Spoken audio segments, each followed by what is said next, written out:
Hi, I'm Alyssa Conway, here with Pet Food Forum TV with Dave Bolen, CEO of the Bolen Group.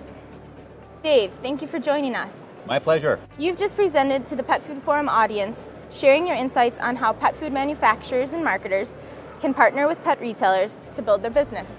Can you please describe your background in pet retailing?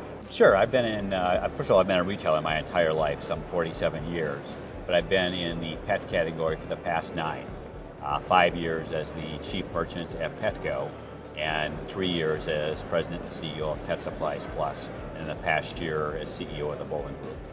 Thank you. So what do retailers want and need from pet food companies to succeed? So my opinion is that retailers want a strategic partner. Retailing is changing dramatically in many, many channels, and retailers are looking for a partner that can really help them think through how they're going to grow the industry in the future and how they can work together to improve the profitability performance of the retailers that they serve. And what would most retailers say is the biggest opportunity for pet food companies to increase shelf space and sales? That's an easy question. It's performance. So in my observation, suppliers that come in and that have really done their homework and understand how their sales per square foot, how their profit per square foot, how they're bringing in new customers, and how they're performing versus the store and versus the competition, and then creating strategies to improve that performance. That's what's going to get a retailer's attention. For retailers just asking for more shelf space without having a lot of statistics, a lot of numbers, and forecasts in terms of what can happen, it's going to be very difficult to get additional shelf space. And what about from the consumer's point of view? What do you think pet owners are looking for from pet retailers and companies? So I think there's two broad things I see. The first is they'd like pet food companies to make pet food a bit simpler. Trying to go online and research all the different pet foods and all the different sub-brands under the pet foods. Going in the stores and reading labels can be overwhelming for a customer.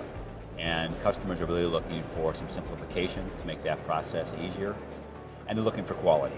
Pet food recalls, one is one too many. And the quality needs to be just understood and guaranteed. And what do you think is the biggest threat facing the pet industry now? So interesting, one of the themes of my talk was that I think that the biggest threat is actually our own success. We've been very successful as an industry, over the past 20 years with consistent growth year over year. And in retail, there's a number of examples of other retailers that have been very successful, but then because they didn't anticipate change in the future, they weren't in front of it, and they really ended up losing out in the long run.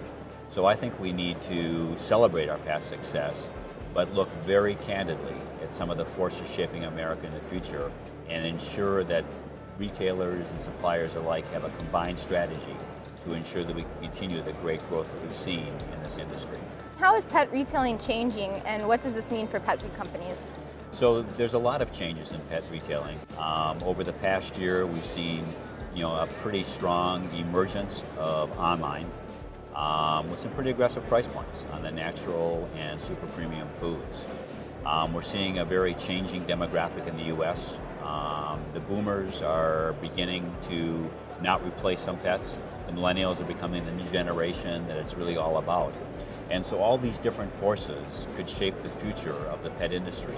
And again, I think it's so important that the suppliers and the retailers have very candid conversations about what these different changes mean and adopt strategies that ensure success for the future. Awesome. Thank you for your time, Dave. Thanks.